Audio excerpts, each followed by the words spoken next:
हिंदी साहित्य चैनल में आपका स्वागत है। नमस्कार। कक्षा 12 में संवाद सेतु नामक पुस्तक है जिसके पाठ हमारी बोर्ड की परीक्षाओं में आते हैं जो समाचार लेखन से संबंधित है। तो आज के वीडियो का विषय हमारा समाचार लेखन है। समाचार लेखन किसे कहते हैं, क्या होता है, आज के वीडियो में हम इसे समझेंगे। तो मनुष्य एक सामाजिक प्राणी है।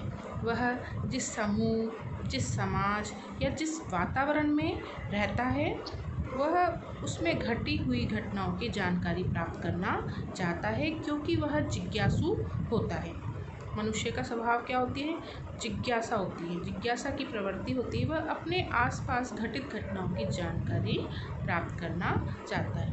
तो जो ये घटित घटनाएं होती हैं उनकी जो जानकारी प्राप्त करने के लिए जिस माध्यम का प्रयोग किया जाता है उसे ही हम समाचार कहते हैं। जैसे कि समाज में चारों ओर जो नया घटित होता है उसका विवरण या उसकी सूचना ही क्या कहलाती है?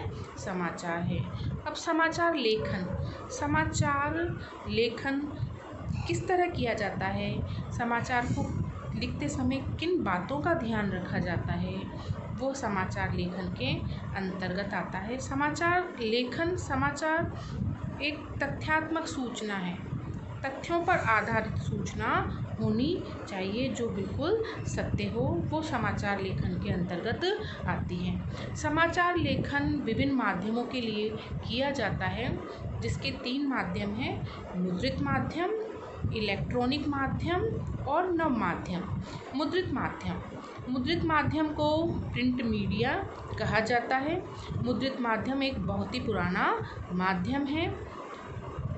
प्राचीन काल से ही विभिन्न पत्र पत्रिकाएं, पुस्तकें में जो छपने वाली सामग्री होती है वो मुद्रित माध्यम कहलाती है। मुद्रित माध्यम में समाचार पत्र, पुस्तकें, पत्र पत्रिकाएं आती हैं। और इलेक्ट्रॉनिक माध्यम जब हम टीवी या रेडियो के माध्यम से कोई भी सूचना प्राप्त करते हैं तो वो कौन सा माध्यम होता है? इलेक्ट्रॉनिक माध्यम। और नव माध्यम ये न्यू मीडिया है। आजकल हम इंटरनेट का प्रयोग करते हैं। अभी हम देखिए हमारी जो पढ़ाई हो रही है, हमारा जो अध्ययन हो रहा है वो किसके द्वारा हो रहा है? आज इंटरनेट के द्वारा हो रहा है। तो हम कोई भी सूचना जब इंटरनेट के माध्यम से प्राप्त करते हैं तो वो नव माध्यम कहलाता है। तो समाचार बनाने के लिए 6 ककार की आवश्यकता होती है। अब 6 ककार क्या होते हैं ये मैं आपको बताती हूँ। समाचार बनाने के लिए 6 ककार होते हैं: क्या, कौन, कब, कहाँ, क्यों और कैसे। तो ये क्या, कौन, कब, कहाँ, इन चारों को मैंने देखो अलग रख दिया है और क्यों और कैसे को अलग रख दिया है। समाचार का लेखन इन्हीं 6 ककारों पर आधारित होता है। ये 6 ककार 6 प्रश्न हैं जो इनसे शुरू होते हैं। यदि इन प्रश्नों का उत्तर हमें समाचार में मिल जाता है तो वो समाचार पूर्ण हो जाता है। अब मैंने ये जो अलग ग्रुप बना दिए हैं, क्या, कौन, कब, कहाँ, इसमें समाचार की प्रारंभिक जानकारी होती है, प्रारंभिक सूचना होती है जो थोड़ी संक्षिप्त होती है, बहुत ज़्यादा विस्तृत नहीं होती। इसको हम इंट्रो भी बोलते हैं। लेकिन अंतिम 2 ककार है क्यों और कैसे। इसमें समाचार की विस्तृत जानकारी होती है, विस्तृत सूचना होती है। यह समाचार की बॉडी या समापन में आएंगे। तो ये इंट्रो, बॉडी या समापन अभी आपकी समझ से बाहर होगा, मैं इनको अभी आगे आपको समझा दूँगी। तो किसी घटना, समस्या या विचार से संबंधित खबर लिखते हुए हम इन 6 ककारों का ध्यान रखते हैं।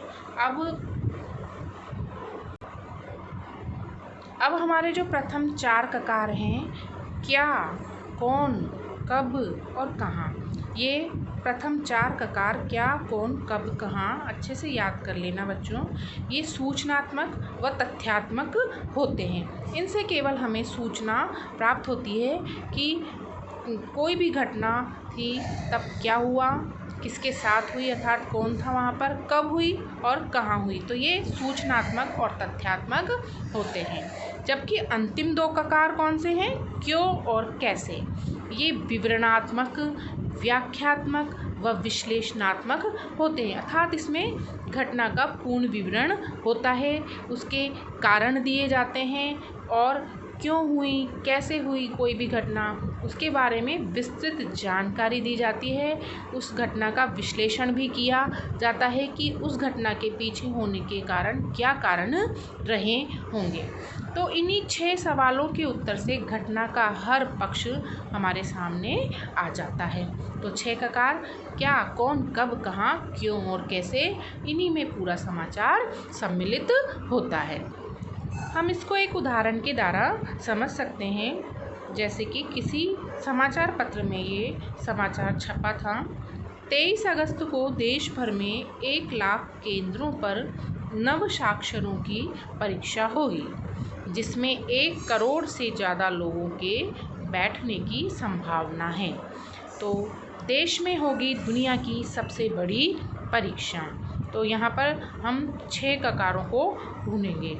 क्या होगा, दुनिया की सबसे बड़ी परीक्षा, कौन अर्थात किसके साथ होगी, नव साक्षरों की, कब होगी, 23 अगस्त को, कहाँ होगी, देश भर में। तो ये चारों ककारों के उत्तर हमें इसी खबर में से मिल गए हैं। तो ये यहाँ पर सूचनात्मक जानकारी प्राप्त हुई है हमें, क्या, कौन, कब और कहाँ के माध्यम से हमें सूचनात्मक जानकारी प्राप्त हुई है, इसलिए हमने इसको क्या बोला है, इंट्रो। अब कैसे और क्यों, ये जो 2 अंतिम ककार है, इसमें पूरी घटना, पूरे समाचार का विवरण होगा। कैसे होगी, मानव संसाधन विकास मंत्रालय के द्वारा ये परीक्षा आयोजित की जाएगी।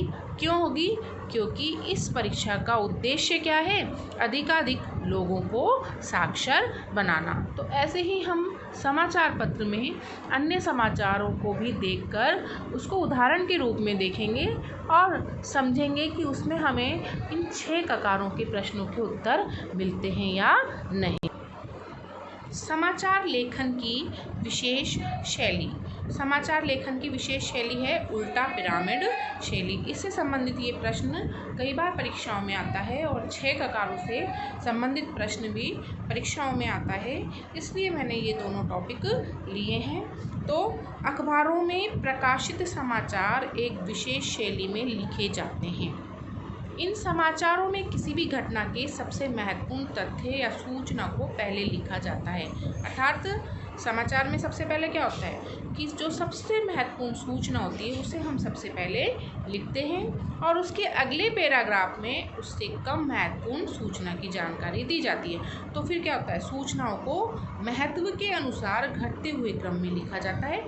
ज़्यादा महत्वपूर्ण सूचनाएं पहले, उससे कम महत्वपूर्ण सूचना उसके बाद में और उससे और भी कम महत्वपूर्ण सूचना उसके बाद में।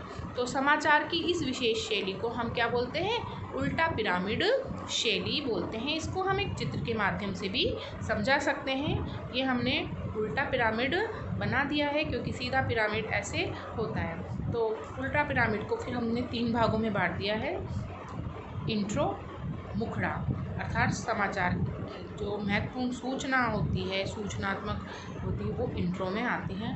बॉडी, ये समाचार का बीच का भाग होता है जिसमें समाचार की विस्तृत जानकारी होती है। और तीसरा कम महत्वपूर्ण भाग है समापन, यहाँ पर समाचार को समाप्त किया जाता है। तो ये उल्टा पिरामिड में समाचार संरचना है, इंट्रो, बॉडी, समापन। इसमें सूचनाओं को महत्व के अनुसार घटते हुए क्रम में लिखते हैं। तो अगले वीडियो में मैं आपको बताऊंगी इंट्रो, बॉडी और समापन किसे कहते हैं, तो क्योंकि इनसे संबंधित प्रश्न भी परीक्षाओं में आते हैं। धन्यवाद।